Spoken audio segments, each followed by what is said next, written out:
My name is Dana Caves. I'm a registered dietitian and I work at Smithville Medical Center Family Health Team.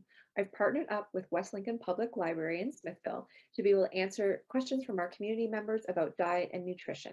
Today's question is, how can older adults increase a poor appetite, especially if dentures are uncomfortable when chewing hard foods?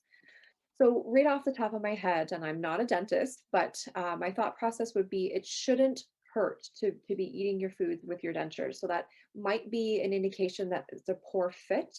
And I would encourage you to go see your dentist to see if they can adjust them in some way to make them fit better. Outside of that, in terms of diet and nutrition, the main things I'd be looking to try to encourage you to do more often is to have smaller, frequent meals. So snacks would be a great choice. So gone are the days that I would tell you to not have snack foods around because it would encourage you to eat more often for the same reason and lead to weight gain. For the same reason, I would tell my elderly population to try to have snacks around more often because it can help you encourage you want to eat more often. Now, that said, there are healthier snacks to choose to try to keep those around more often. And so things that would be a nutritious choice would be containing more protein.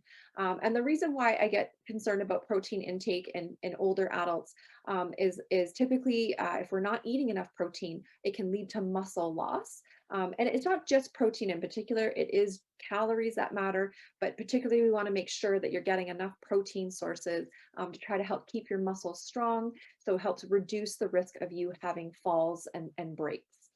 So breaking your bone, breaking your ankles, hips, things like that. So sources of protein that also happen to be soft, that would be great choices for you to choose. One would be yogurt. So all yogurts are higher in protein, but there's ones that are really high in protein would be Greek yogurt or Skyr yogurt, which is a new Icelandic yogurt. It's called Skyr, Skyr. Those are great choices because they're the highest in protein of the yogurts. Other options that you could try doing is nut butters, as they're very soft, they're not hard like the nuts. And there's lots of ones out there. So I often get patients that will tell me, Dana, I don't like peanut butter though. And there's actually more than peanut butter available nowadays. So there's almond butter and cashew butter and all sorts of different kinds. One of the ones that I particularly like comes from Costco, and it's called Nuts for Nature Nut and Seed butter. Nut and seed butter. And it's a great one because I find it doesn't taste like any one particular nut because it's got a blend of almonds, cashews, hazelnuts, and a bunch of other things in there. And it has just like really nice nutty flavor to it. And I love to have that over a slice of whole grain toast. And with it, maybe a piece of fruit. So a soft fruit that you could choose would be a banana, or you could have some of your berries, or a soft like pear that's a little bit overripe. Those are all good choices to have, and that would make a nutritious meal. Other good soft protein foods to think about keeping stocked in your house more often would be things like cans of tuna or salmon. The only thing I just try to get my patients to think about is choose ones that say that they are low in sodium or no salt added, because we don't want to increase your blood pressure by choosing ones that are saltier.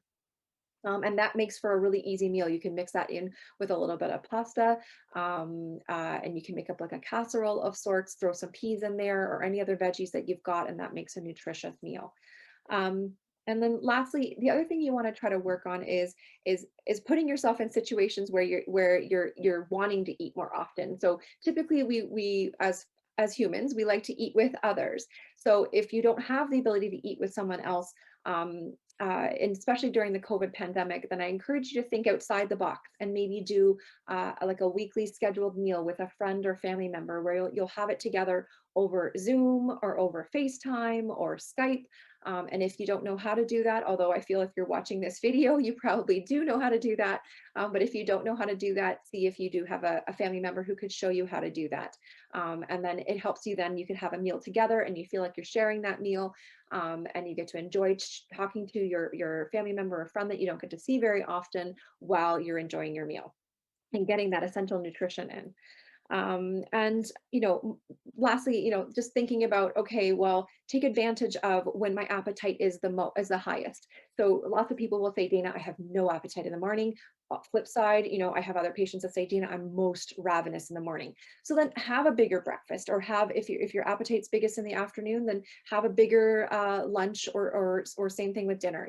Take advantage of that, eat bigger portions at that time, and that's okay, because then you're helping get more of that nutrition and that your body needs. So I hope this helps answer your question today. about, eating with how to boost your appetite, and other resources to check out online. I would recommend you to go see would be unlockfood.ca. They've got lots of resources for older adults and ways to kind of boost your nutrition. Thanks for listening.